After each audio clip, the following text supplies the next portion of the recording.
மோசே ஆதியாகமத்தில் சிருஷ்டிப்பை குறித்து எழுதுவதற்கு பல நூற்றாண்டுகளுக்கு முன்பாகவே சிருஷ்டிப்பை குறித்து பல்வேறு கதைகள் இருந்தது என்பதை நான் ஏற்கனவே பேசியிருக்கிறேன்.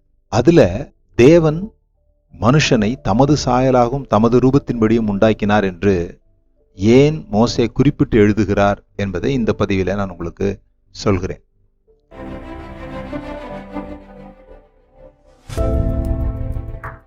சிருஷ்டிப்பை குறித்து பல்வேறு கதைகள், கானானியர், எகிப்தியர், கல்தேயர், இவர்களுக்கெல்லாம் ஒரு கதைகள் இருந்தது அந்த நாட்கள்ல.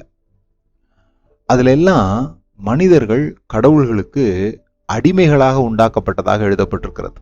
கடவுள்களாம் ரொம்ப டயர்டாயிட்டாங்க. அந்த நேரத்துல தங்களுக்கு சேவை செய்யும்படியாக மனிதர்கள் உண்டாக்கப்பட்டார்கள். அவர்களை சந்தோஷப்படுத்துவதற்காக, அவர்களுக்கு பணிவிடை செய்வதற்காக, அவங்கள மகிழ்ச்சிப்படுத்துவதற்காக மனிதர்கள் உண்டாக்கப்பட்டதாக அந்த கதைகள் எழுதியிருக்குது. அதற்கு நேர் எதிராக இந்த மனிதன் கடவுளுக்கு சேவை செய்யும்படியாக உண்டாக்கப்படவில்லை, கடவுளோடு சேர்ந்து இந்த பூமியை ஆளுகை செய்யும்படியாக உண்டாக்கப்பட்டான் என்று மோசே எழுதுகிறார். அந்த கதைகள்ல மனுஷன் விதைச்சி உழைச்சி பயிர்கள் இதெல்லாம் கொண்டு வந்து கடவுளுக்கு கொடுக்கணும் அப்படின்னு சொல்லப்பட்டிருக்கோம். ஆனா மோசே எழுதும்போது பார்த்தீங்கன்னா, கடவுள் மனிதனுக்காக எல்லாவற்றையும், எல்லா கனிகளையும் எல்லா மரங்களையும் உண்டாக்கி நீ எதை வேணா சாப்பிட்டுக்கலான்னு சொல்லி மனிதனுக்கு கொடுத்தார் என்று மாறுபட்டு எழுதியிருக்கும். மனிதனை மேன்மையானவனாக, அவனை கனத்தினாலும் மகிமையினாலும் முடிசூட்டினீர் என்று தாவீது சொல்கிறது போல அவனை கனத்துக்குரியவனாக மோசே காண்பிக்கிறார். மற்ற கதைகள்ல இருந்து அதான் வேறுபடுகிறார். ஏன் அவர் தமது சாயலின்படியும் தமது ரூபத்தின்படியும் உண்டாக்கினார் அப்படின்னு எழுதப்பட்டிருக்குதுன்னா, அப்பதான் அவனுக்கு ஆளுகையை தர முடியும். எப்படி தேவன் பரலோகத்தை அல்லது வானங்களை ஆட்சி செய்கிறாரோ, அதுபோல மனிதன் பூமியை ஆட்சி செய்யும்படியாக தன்னுடைய பிரதிநிதியாக, தன்னுடைய சாயலாக, தன்னுடைய காப்பியாக அவனை இந்த பூமியிலே வைத்தார். அவர் சொல்லும்போது, நீ சமுத்திரத்து மச்சங்களையும் ஆகாயத்து பறவைகளையும் பூமியில் ஊர்வைகளையும் ஆழக்கடவாய் என்று சொல்லியிருப்பார். அதாவது 3 ரெல்மு பாருங்க, சமுத்திரம், வானம் அல்லது ஆகாயம், 3வது பூமி. இந்த 3ஐயுமே அவன் ஆளுகை செய்ய வேண்டும்.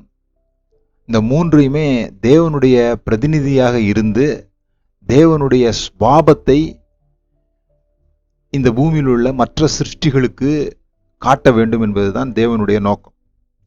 அதை எப்படி செய்யணும்னு சொல்லும்போது அவர் என்ன சொல்றாருன்னா, நீங்கள் பலுகி பெருகி பூமியை நிரப்பி கீழ்ப்படுத்தி ஆண்டு கொள்ளுங்கள். இதுல இந்த பலுகி பெருகி நிரப்பிலாம் நமக்கு புரியுது. ஆனா கீழ்ப்படுத்தி ஆண்டு கொள்ளுங்கள் என்பது, இப்பொழுது ஒரு தலைவரோ அல்லது இப்பொழுது ஒருவரிடத்துல அதிகாரம் கிடைத்தால் அவர் மற்றவர்களை கீழ்ப்படுத்துகிறது போல, அவர் ஆண்டு கொள்கிறது போலதான் தேவன் இருப்பாரா? அப்படிதான் நம்மை கீழ்ப்படுத்த சொல்லியிருக்கிறாரா? அப்படிதான் நம்ம ஆண்டு கொள்ள சொல்லியிருக்கிறாரா என்றால் இல்லை. எபிரேய வார்த்தைகளை நாம சரியா படிக்கலன்னு சொல்லி சொன்னா, இப்போ இருக்கிற சூழலை வைத்து நாம் இந்த வார்த்தையை புரிந்து கொள்வோமானால், கீழ்ப்படுத்தி அப்படின்னா ஒருத்தன் துப்பாக்கி ஒருத்தன் தலையில வச்சு அவன் தலை குனிஞ்சிருக்கும் பாருங்க, அதுதான் நமக்கு கீழ்ப்படுத்தி, சப்டியூ அப்படின்னு புரியுது. ஆண்டு கொள்ளுங்கள்னா ஒரு பெரிய சிம்மாசனத்துல ஒருத்தர் உட்காந்துக்கிட்டு அவர் ஒரு சட்டத்தை போட்டாருன்னா எல்லாரும் அவர் சொல்றபடி கேட்கணும், அதுதான் அவருடைய அதிகார முறை, ஆட்சி முறை அப்படின்னு நம்ம நம்புகிறது போல நாமும் மற்றவங்களை அதிகாரம் செய்யணும், மற்றவங்களை கீழ்ப்படுத்தணும்னு நம்பிடுறோம். இல்லை, இங்க என்ன சொல்லிக்குதுன்னா, அந்த கீழ்ப்படுத்தி அப்படிங்கிறது காமிங் டவுன். ராஜாக்கள் எதற்காக இருக்கிறாங்கன்னா, இந்த பூமியில ஒரு ஒழுக்கத்தையும் ஜனங்களை கரிசனையோடு பார்த்து கொள்வதற்கும் தான் ராஜாக்கள் தேவை, அதிகாரங்கள் தேவை.